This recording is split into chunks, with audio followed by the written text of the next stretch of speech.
if you were to search this online, you would find people both praising and vehemently hating what I saw. I was there, and by the way, I was not paid to be there. If we made any money from it, I would let you know, right? But I was out there. I was invited to go see the enhanced games. Now, a lot of you probably have no idea what that is, and that's fine. The enhanced games are more or less the Olympics on steroids, like literal steroids. So this is a thing that took place in Vegas yesterday. And first and foremost, when I say the Olympics on steroids, Pickle, what are your thoughts when you hear that? Is that something that you're interested in, Olympics or is on that, steroids? yeah, I mean, my first thought is like fucking what's the ninja that like the ninja show? Like a great like American Ninja Yeah, yeah, thing. Okay. like something like Like that, that was but on like G4 TV forever.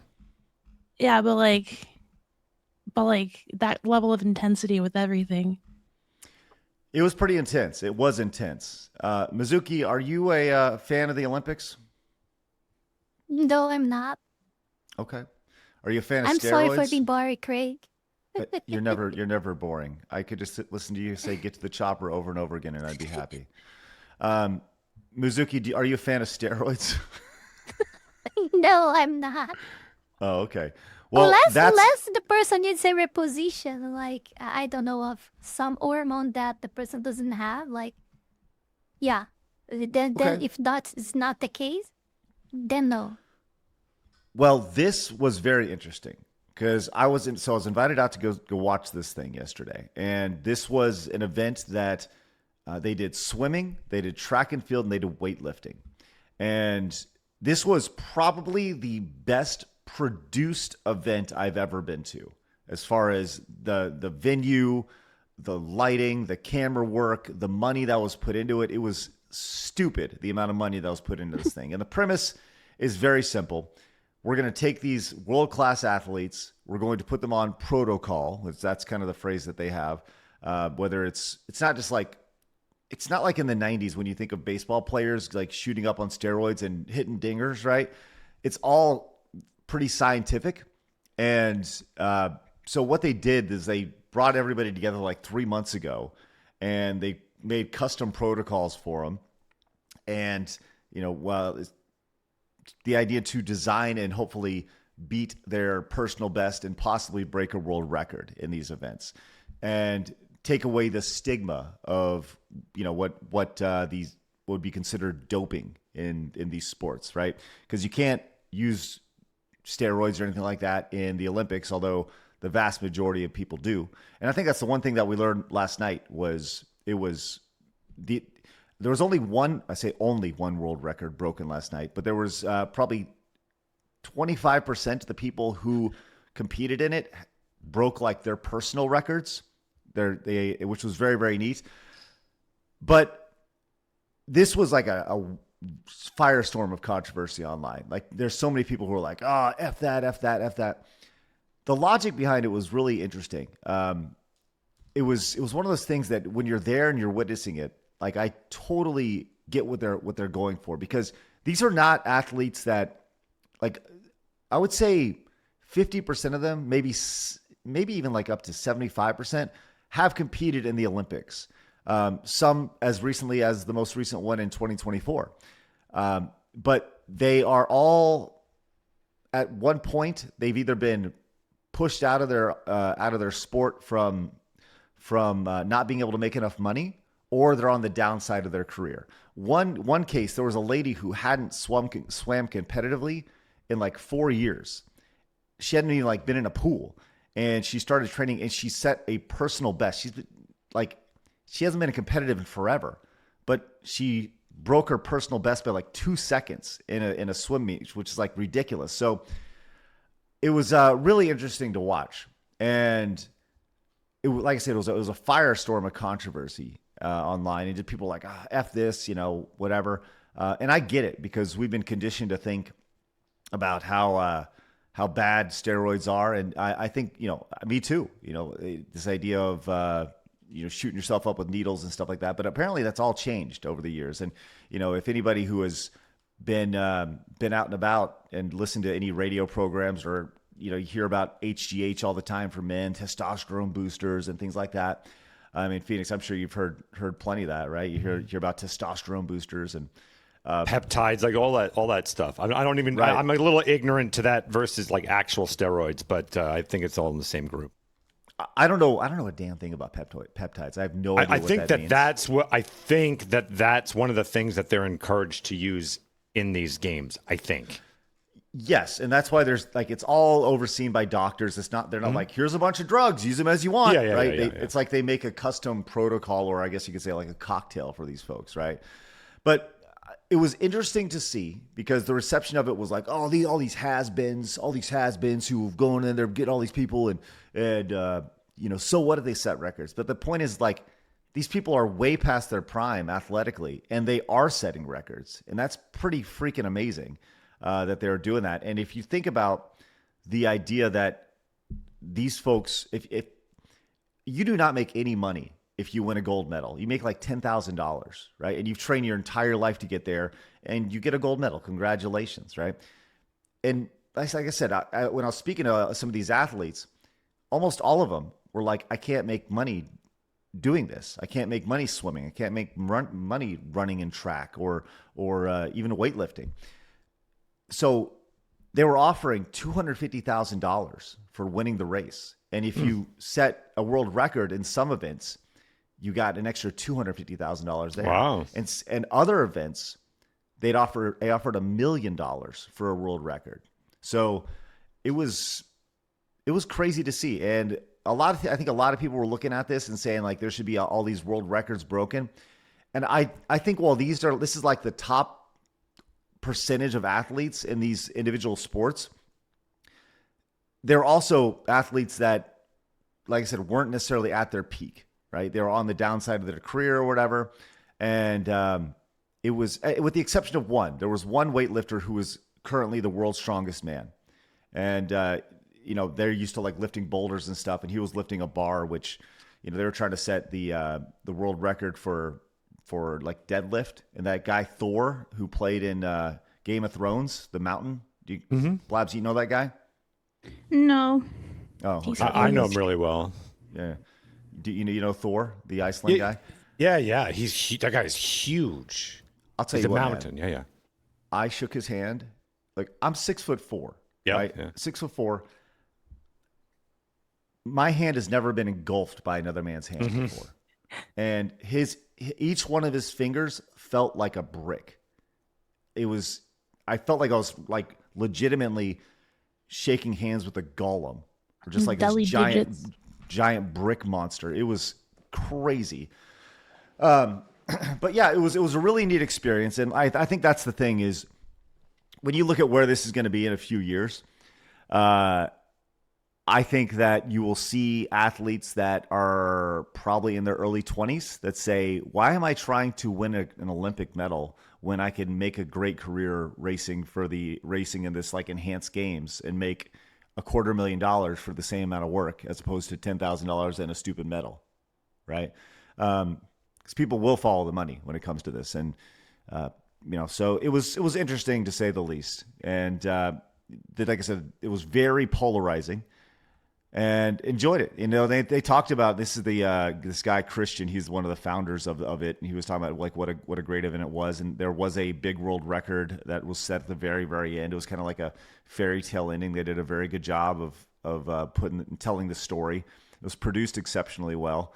And as this doctor says, instead of athletes in their late 20s and 30s already past their prime, imagine the best and fastest athletes in the world in their teens and early 20s. To show what they can do if they are quote unquote enhanced. World records will be shattered. I 100% agree with this. And then the next question is, what is considered a world record? Will there be a natural world record, or will there be an enhanced world record, or is it just, the world record? Will there be an asterisk next to it? And which one will have the asterisk? The natural or the enhanced version? I don't know. I don't know the I answer have to an that. opinion about this. Yes, Mizuki. For example, if this keep going for some years, like and people keep like doing these enhanced competitions for a long time. I think what will happen is that like these people will have kids, they will have families, and I think the natural capacity of their own kids, like within time, enough time and generations, I don't even think it's too much generations, maybe 1 or 2 is already enough for you to see that this will actually impact the natural results too. Like even if you compare like let's suppose like this guy and this woman, like they are on these enhanced like competitions for like 20 years already. They had like, and they decided to have kids or something.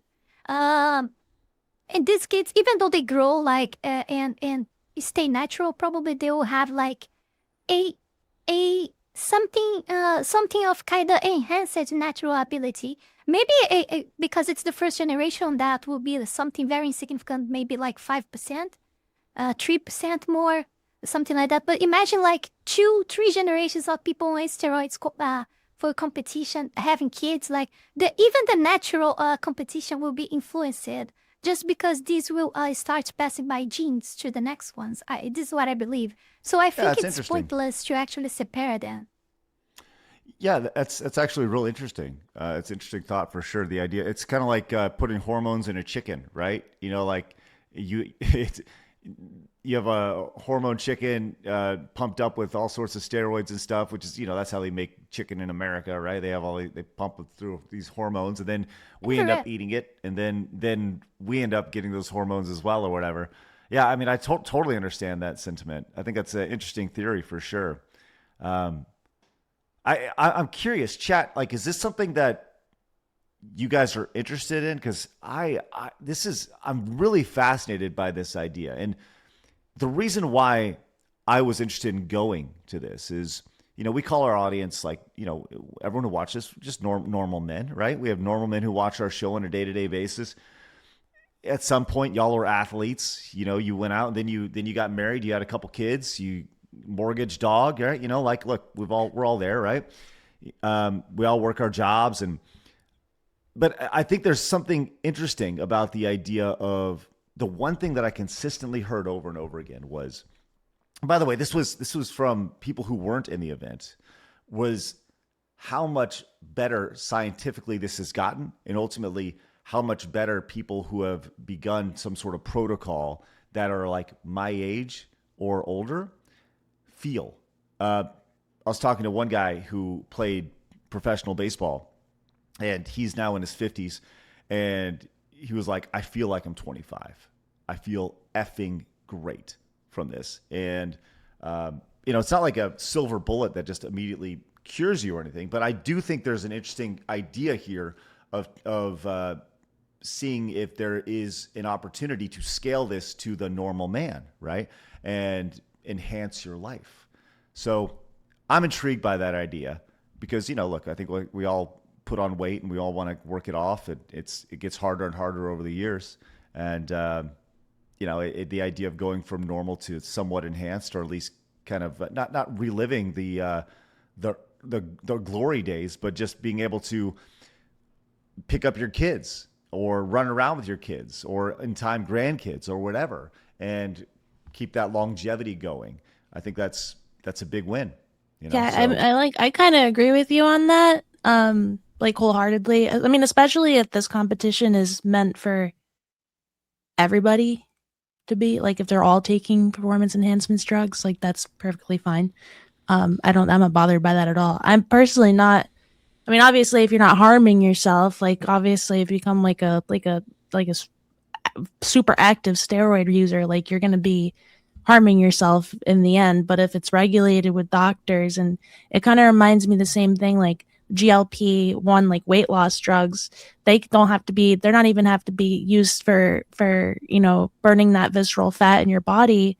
They even have shown to, like, repair livers and stuff, and, like, have other health benefits from. And I'm like, you know, not trying to advocate like everybody go take weight loss drugs, but like I have one of my friends has been taking it for a while, and he lost 120 pounds, and he feels great. Yeah. It's like, it's insane. The GLP stuff is interesting because I don't necessarily trust that stuff, but at the same time, It's hard to trust it, right? Like Right, it's hard. yeah. It's hard to trust it. and the whole HGH thing, right? That's the thing that the testosterone for men. The reason why I've never started any of that is because I don't want to have to take it the rest of my life. Right. And that's the one thing is once you start that stuff, you gotta be on it, right? Because you got to continuously boost your testosterone. But apparently that's not necessarily the case. But I don't know. It's an interesting idea. And my angle on this is, look, I'm long past the idea of being an athlete, at least, competitive athlete. Yeah, I'll play in the summer basketball game or this, whatever, with a bunch of guys my age. But I do love the idea of being able to keep up with my kids and work out with them and train with them. So that's intriguing to me. There's the hyper athlete side of this, but there's also just the day-to-day life aspect of this. Phoenix, you're going to say something? I was going to ask you, would you do it? Like, let's say, I'm just thinking of a scenario. They wanted to put together a streamer or celeb basketball tournament, and they wanted to enhance. Would you give that a shot? If it was done with proper supervision, yes, the same way this was done.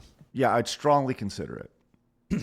I would strongly consider it because I think, I'm 44, going to be 45 here in a few months or in a couple months or whatever. And, like at a certain point, you got to, like, I think for me, I do feel drained on a day-to-day basis, right? don't have as much energy as I used to have, right? So I think from all aspects of that, I would totally explore that idea. I would just want to make sure it's done properly. Now, what that means, I don't know. I'd want to be way more educated on it than I am currently right now. But these guys, they all seem like every one of them, these people, they took care of their bodies their entire lives, right? And so that's not going to change now. This process for them it's a very personal thing, right? You're putting this into your body. You only get one body. So they're not going to do anything to mess it up. And some of the guys, one of the guys taking it was, I think he was 26 years old, right? But he was in swimming. He was past his prime already. So he was at 26 years old. He's like, I'm trying to extend the longevity of my career here. And he's okay if there's any adverse effects. That's what they say. Oh, you may not be able to have kids or whatever if you have an absorbent amount of testosterone or whatever it is. Like I said, I'm speaking very broadly here, but he was willing to take those risks. And, I'm not ready I'm done having kids. Right. But I think it's something that it would be interesting to do, if nothing else, to show the effects of it for the audience. Because if it could benefit me, then it could benefit, the tens of thousands of people who watch our show, which, who knows, right? And I think that's interesting. A competition like that for like just research grounds, also grounds for research on that stuff is pretty interesting as well, I would say. Yeah. Well, speaking of, and by the way, that's how they really kind of sold this whole idea of like, this is all data. This is all research for not now, but for 5, 10, 15 years from now. And that's kind of how they presented it. There's one gripe I had with the presentation of the enhanced games. Like I said, for overall, I thought it was produced visually very, very well. But the one thing I think it was definitely missing was in the event of like these track events here, where you have these ladies and guys or people in the pool or whatever, what they're missing is an additional lane for just a regular Joe Schmo running next to them to show just how fast these people are. Because they are so stinking fast. And like for me to run that. Wow. Yeah. Like I think that's actually like really important because you don't understand how fast they're running. I was looking they had a bunch of influencers there, and this guy challenged this guy to a race, and this guy went down. The influencer went down in the blocks, and he's ready to go, and he's hyped up, and he thinks he's got him. This guy's pumping and running as fast as he can, and this guy who's in this race just like hey, idiot. Like it's a slow jog. It was so disheartening to see. And you just truly don't understand how good athletes these guys really are. So yeah. And I'll tell you this. Well, Oh, go ahead. I'm sorry. I think it's my libertarian thing. Like you do what you think is best for life as long as you don't hurt the others, But I think even if you do that, very with a doctor or something looking at you and everything. Even so, it will take the toll within time. Like it may take longer if you do everything correctly, but sooner or later, you reap the consequence for that. But there is some interesting aspects of it. For example, a lot of people wouldn't actually be doing any exercises, and maybe the only reason that they started doing actually something was for the motivation that they got with these steroids. So if you think that if they wouldn't be putting effort in doing exercise, but now they are doing because they are using steroids, like I think their lives could have been worse without taking it, like, becoming fat and a lot of health problems, than actually starting taking it and change their lives. So even though they will still may have or may not some problems in the future regarding related to that. I still think there are more pros in that aspect, in the own aspect than the cons.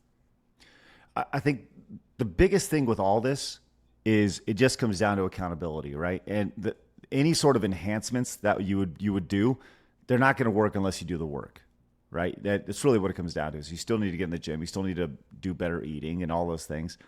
I did see this, which is really fascinating. They ran this. There's some articles yesterday that have come out about the 100-yard dash, and people are like, "Oh, it wasn't broken. The 100-yard dash wasn't the record for it wasn't broken." And people are like, "Oh, this is it's kind of getting poo-pooed, right? The whole event was getting poo-pooed on." You see people that really kind of laughing at it, but this was really interesting. This is. Though, if there's one thing I think that people learned from last night's event was that the doping and the enhancements in sports, they're already there. This is the list of the fastest times for the 100-meter dash in history. The white are the results that stand. You see Usain Bolt right there? Yeah, from he's 2009. He is a legend. But all these other times were all times that were in the top 50 right here, and they all got disqualified for doping. There's only one name on this list that is in white, and that's Usain Bolt right there. It's very common. Other time, Yeah. every other time somebody has got anywhere close to that, they've been disqualified because they were already doping. They're already quote unquote enhancing, right? So it's already there. It's just a matter of if you embrace it or not.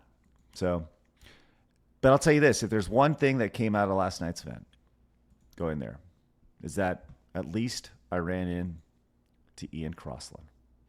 Look at how happy Phoenix is. Ian from Timcast. And I met Tim as well there, Phoenix. I wanted to let you know, I know you're a big fan of Tim. So I had an opportunity to talk to Ian, and I told him what a great guy you are.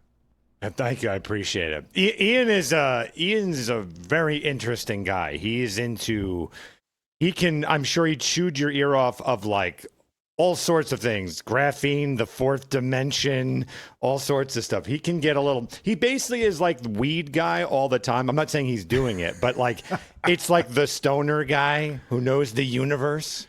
Was that some of your conversations?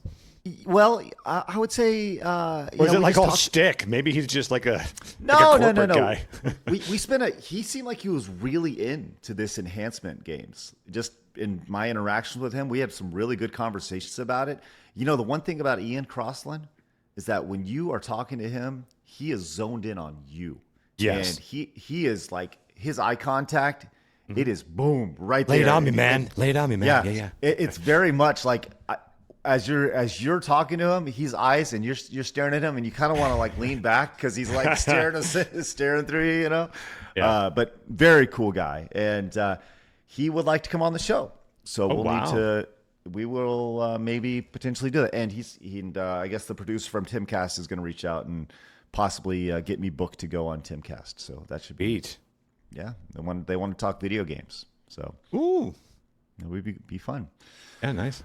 Yeah. So there's a little bit of enhanced games talk. So yeah, just wanted to share that with you. My fun little trip to Vegas and my red eye flight back.